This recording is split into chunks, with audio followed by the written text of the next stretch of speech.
और विशेष तौर से जहाँ भी जाट प्रतिनिधि के रूप में इसमें लगन से कार्य कर रहे, वे अपनी बात भाई चंद्रशेखर की बात समझाने में सफल हो रहे।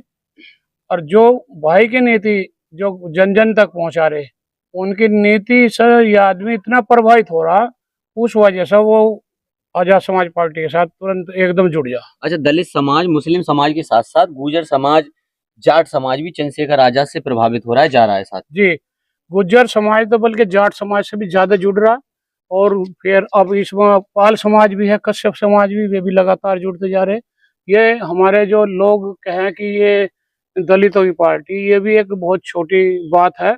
ये सर समाज के नेता हमारे जो राष्ट्रीय अध्यक्ष भाई चंद्रशेखर एडवोकेट सांसद जी, वे सभी समाज के नेता, सर समाज के नेता ही बनकर उभरेंगे और वे सभी के दुख सुख में शामिल होते हैं। प्रधान जी, जैसे हमने सुना कि यहाँ पे एक प्रतिमा का अनावरण होना था, किसी कारणवश वो नहीं हो पाया, क्या वजह रही, क्यों नहीं हो पाया? क्योंकि प्रोग्राम आपने फिर दूसरी जगह पे शिफ्ट करवा दिया जल्दी में, तत्काल में।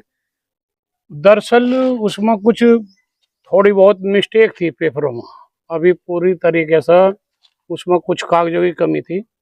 और हमारे पास जो हमारे क्षेत्रीय थाने के थाना प्रभारी जी भी आए, उन लोगों ने कहा कि भाई इसकी पूरे कागज है। उनका जी नहीं, इस तरीके से हमारे गांव सभा का प्रस्ताव है। ठीक। और ऐसा ऐसा हमने इसमें सहयोग किया। और जो हमारे अपने संविधान के वे हैं हमारे, तो इस वजह से हम इनकी प्रतिमा का करना चाह रहे हैं। कहना में जब तक इसकी स्वीकृति नहीं होने की पूरी, इतना आप इसका अनावरण नहीं करेंगे। तो हमने ठीक है जी, हम तो भाई चंद्रशेखर के सिपाही हैं, संविधान को मानने वाले हैं, हम कोई भी काम कोई भी कानून के विरुद्ध जाकर नहीं करेंगे। तो हम कानून का सम्मान करते हुए हमने अपना जो अनावरण वाला कार्य स्थगित कर दिया। और ये कार्य मेरा व्यक्तिगत कार्य था, जो मेरे पिताजी की पुण्यतिथि थी। इसमें जो अपने क्षेत्र के लोग मैंने नोट रखे थे, वे आपने 12-13 जो मेरी जो जिला पंचायत वार्ड 32 के थे, वे मैंने सब इसमें बुलाए। और जितने लोगों को भी मैंने कॉल किया, मैं गांव में नहीं गया किसी के, जितने लोगों को मैंने कॉल किया उसमें 100% लोग आए हैं। उन्होंने आकर मेरे इस कार्यक्रम में मुझे सहयोग दिया। और कार्यक्रम आप लोगों ने देखा ही, इस कार्यक्रम में 95% जाट समाज के लोग थे। और इस कार्यक्रम को करने के पीछे मेरी एक मंशा और भी थी। कुछ जो विरोधी लोग हों, अपनी पार्टी में भी दूसरा खेमा हो, वे नो कहते धीर सिंह प्रधान जी के पास तो जाट नहीं। और आपने देखा कि जाट समाज कितनी संख्या में यहाँ आया और बाद तक।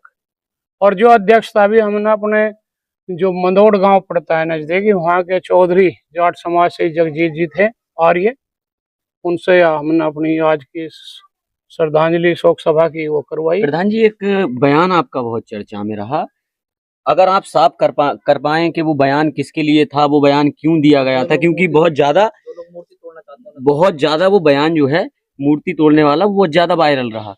जी, हमने ये बिल्कुल बहुत अच्छा सवाल उठा। इस पर मेरी इच्छा थी इसमें मैं स्पष्टीकरण दूं।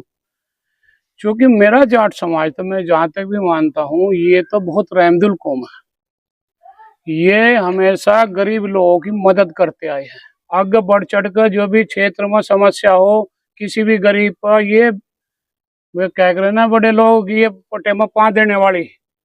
अब ये हर समस्या ये नहीं देखते, अगर इनका दुश्मन भी एक बार इनके पास आ जा तो ये उसकी भी मदद को तैयार हो। ये मैंने कोई अपने इस समाज के लिए या किसी दूसरे अन्य समाज के लिए नहीं, एक वर्ग विशेष जो इस तरीके की मानसिकता कर रहा।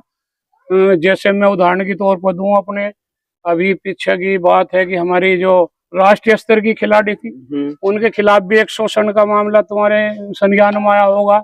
बिल्कुल। तो वो वर्ग, उसके भी खिलाफ सुप्रीम कोर्ट की उससे फिर रिपोर्ट दर्ज हुई थी। बिल्कुल। ये सरकार नहीं चाहती उनके खिलाफ कोई कार्रवाई करनी।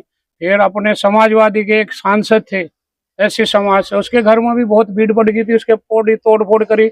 अगर इस काम को कोई दूसरे समाज के लोग करते, उनके खिलाफ बुलडोजर एक्शन होता, उनका इसमें कुछ नहीं हुआ। और इसी तरीके से अभी हमारे इस क्षेत्र में सरदना में एक कश्यप समाज का सोनू कश्यप था, उसमें जिंदे में खड़े में आग लगा दी इन लोगों ने। तो ये वह घटना जो इस पर पेश थी कि इन्होंने अभी मेरठ में दुस्साहस किया।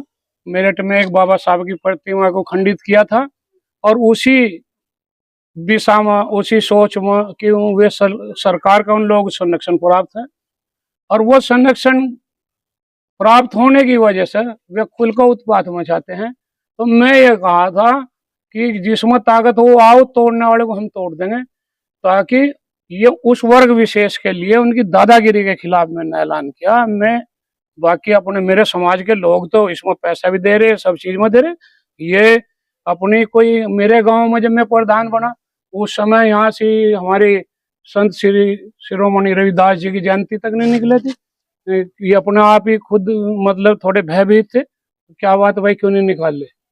हमारे जाट समाज को जिससे ये नु सोच रहे थे कि भाई ये हमारा कुछ ना कहें, मैं लेके न पूरे गांव में घूमा। और आज स्थिति है हमारे 10 ट्रैक्टर जाटों के, जाट लोग इन्हें पैसे भी देते हैं, अपने ट्रैक्टर भी देते हैं और पूरे मान सम्मान सर बैंड बाजे से पूरा सहयोग करते हैं। तो हमारा जाट समाज तो पूरे क्षेत्र का कोई ऐसा नहीं जो अम्बेडकर का विरोध हो। वे सब अपने ऐसा, हम उसके संविधान से चल रहे उसको मानने वाले हैं। वे हमारे वे एक किस्म से मान कर चलो कि महापुरुषों में, जैसे हमारे चौधरी चरण सिंह हो गए, सर छोटू राम हो गए, इसी तरीके से हमारे अम्बेडकर जी भी हो गए। प्रधान जी, एक सवाल यहाँ बनता है, मुजफ्फरनगर की बेल्ट देखी जाती है कि जाट समाज के लोग सबसे ज्यादा आरएलडी के साथ थे, आरएलडी पार्टी के साथ थे, मगर आप देखा जा रहा है कि आजाद समाज पार्टी के साथ क्यों जुड़ रहे हैं? जी देखो, मैं बताऊं, ये समय समय की बात होती है। ये मैं भी बता कि ये लोग कभी कभी बाहों में बह गए, तो सारे बीजेपी में भी चले गए थे। जब बीजेपी की नीति ना खराब लगी तो ये उससे आउट हो गए। और फिर हमारे जो जाटों के पश्चिम के नेता हमारे जयंत चौधरी जी, उन्होंने 10 साल संघर्ष किया, उनकी पूरी मदद करी। लेकिन वे जब बीजेपी में जा लिया, कुछ लोग वो बात गलत लगी, तो वे जो ना तो वे बीजेपी में जब रहे थे और न इसके साथ फिर उधर गए, तो वे अपने को उठा महसूस कर रहे, वे सब हमारी आजाद समाज पार्टी में आना चाह रहे। एक अंतिम और लास्ट सवाल आपसे रहेगा, आपके 7 लोगों की भीड़ है, क्या लग रहा है 27 और 26 के चुनाव में वो भीड़ आप वोटों में तब्दील कर पाएंगे? जी, अगर इसमें सरकार न ज्यादा घालवेल न किया, अब ये चुनाव करवा लो 26 में, इनकी जमानतें जब्त हो जाएंगी। कम से कम इधर पश्चिम में कई जिलों में आजाद समाज पार्टी के चेयरमैन बनेंगे इसके जिला पंचायत के। और जब आज हमारे भाई चंद्रशेखर अकेले सड़क से लेकर संसद तक संघर्ष कर रहे, अभी गिनती एक की, तो जब एक जिले से 20-20, 25-25 लड़के चुन गए होंगे और हमारा यहाँ चेयरमैन बनेगा, हमारी ताकत बनेगी, तो विधायक भी सारे हमारे बनेंगे। अच्छा, उम्मीद है कि खेल करोगे इस बार? खेल नहीं, सच्चाई है, जनता हमारे साथ है, हमारा जनता से गठबंधन है, ये जनता की आवाज है। चंद्रशेखर सर समाज का नेता मान रहे, चंद्रशेखर एक नाम ने विचारधारा बन चुकी है। अच्छा, चलिए, बहुत शुक्रिया हमें टाइम देने के लिए। मुजफ्फरनगर में मौजूद थे।